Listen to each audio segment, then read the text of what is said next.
दोस्तों, अगर आप भी रोहित शर्मा को एक महान कप्तान मानते हैं तो हमारी इस वीडियो को लाइक जरूर कीजिएगा।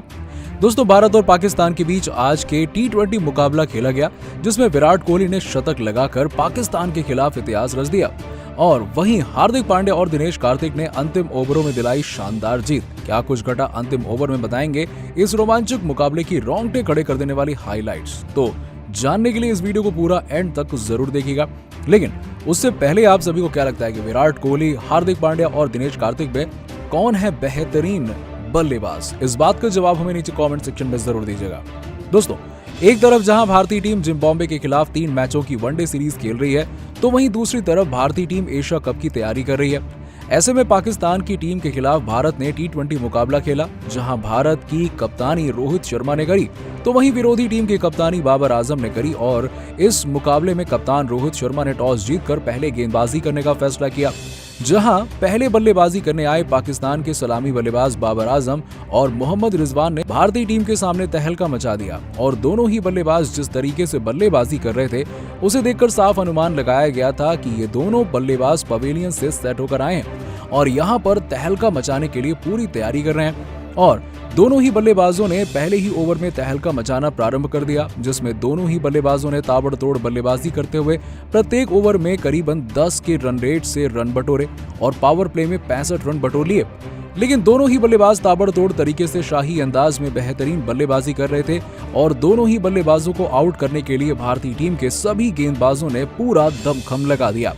लेकिन भारतीय टीम के लिए दोनों बल्लेबाजों को आउट करना बहुत ही ज्यादा मुश्किल हो रहा था और ऐसे में दोनों ही बल्लेबाज और भी ज्यादा आक्रामक रूप अपनाने लगे, जहां दोनों ही बल्लेबाजों ने 15 ओवर तक अपना अर्धशतक पूरा किया और साथ ही साथ आगे भी ताबड़तोड़ बल्लेबाजी करते हुए भारतीय टीम की कमर तोड़कर रख दी। और दोनों ही बल्लेबाज बिल्कुल उसी तरीके से बल्लेबाजी कर रहे थे जैसे एशिया कप में शानदार बल्लेबाजी लक्ष्य का पीछा करते हुए पाकिस्तान के दोनों बल्लेबाजों ने पिछले साल दुबई के स्टेडियम पर करा था। और यहाँ भी मैदान में वही टीम थी और वही गेंदबाज भी लगभग वही थे,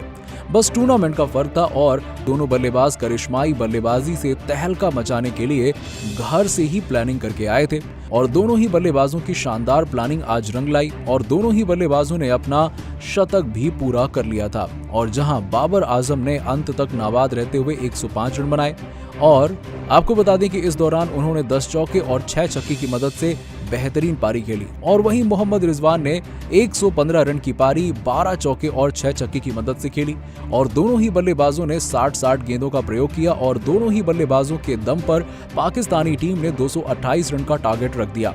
और इसके बाद जब 228 रनों के लक्ष्य का पीछा करने भारतीय टीम उतरी, तो दोनों ही बल्लेबाजों के सामने भारतीय टीम के बल्लेबाजों ने तहलका मचा दिया, जहां कप्तान रोहित शर्मा और सूर्य कुमार यादव ने पहले ही ओवर में एक छक्का जड़ दिया। लेकिन मुकाबले में बहुत ही बड़ा रोमांच सामने आ जाता है, जहां रोहित शर्मा 6 रन के स्कोर पर आउट हो जाते हैं, तो वहीं सूर्य कुमार यादव 7 रन के स्कोर पर हिट विकेट आउट होते हैं और दोनों ही खिलाड़ी अपनी अपनी गलती की वजह से जल्द ही पवेलियन लौट गए। लेकिन अब भारतीय टीम के सामने समस्या ये थी कि यहाँ से पारी को संभालेगा कौन, और ऐसे में भारतीय टीम को हर बार संभालने के लिए विराट कोहली और ऋषभ पंत सामने आए और दोनों ने पारी को संभाला, जहां दोनों ही बल्लेबाज शानदार बल्लेबाजी कर रहे थे और दोनों ही बल्लेबाजों ने बेहतरीन बल्लेबाजी करते हुए पावर प्ले में 55 रन बटोरे। और जहां ऋषभ पंत अचानक से विरोधी गेंदबाज हसन अली की गेंद पर 23 रन के स्कोर पर क्लीन बोल्ड हो गए और अब पारी को संभालने की जिम्मेदारी हार्दिक पांड्या पर आ गई। और ऐसे में हार्दिक पांड्या ने एक तरफ से मोर्चा संभाल कर रखा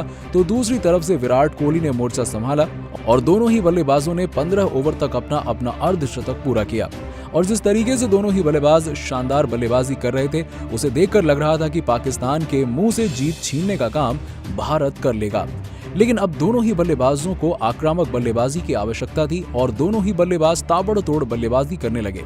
जहां विराट कोहली ने तो एक ही ओवर में 5 चौके लगाकर हसन अली की बैंड बजा दी और अब 95 के स्कोर पर विराट कोहली पहुंच गए, जहां 2 ओवर में 34 रनों की आवश्यकता पड़ने पर सबसे महत्वपूर्ण 19वें ओवर में विराट कोहली ने एक छक्का और एक चौका लगाकर मुकाबला करीब लाकर खड़ा कर दिया और अपना शतक पूरा किया। लेकिन अगली ही गेंद पर और मुकाबले के 19वें ओवर की अंतिम गेंद पर विराट कोहली 105 रन के स्कोर पर आउट हो गए, जहां बाबर आजम ने 30 मीटर के दायरे से थ्रो फेंकते हुए विराट कोहली को रन आउट किया और अब अंतिम ओवर में जीत के लिए 24 रनों की आवश्यकता पड़ी। पहले 2 गेंदों पर 2 चौके चढ़ते हुए तीसरी गेंद पर हार्दिक पांड्या 38 के स्कोर पर आउट हो गए। तो वहीं बल्लेबाजी करने के लिए दिनेश कार्तिक आए और दिनेश कार्तिक के सामने 3 गेंदों पर 16 रन का कठिन लक्ष्य था और ऐसे में दिनेश कार्तिक ने अपनी वही करिश्माई बल्लेबाजी दिखाई और पहले 2 गेंदों पर 1 छक्का और 1 चौका जड़ दिया। लेकिन अब अंतिम गेंद पर छक्के की आवश्यकता थी, लेकिन ऐसे में दिनेश कार्तिक के ऊपर पूरा का पूरा दबाव था क्योंकि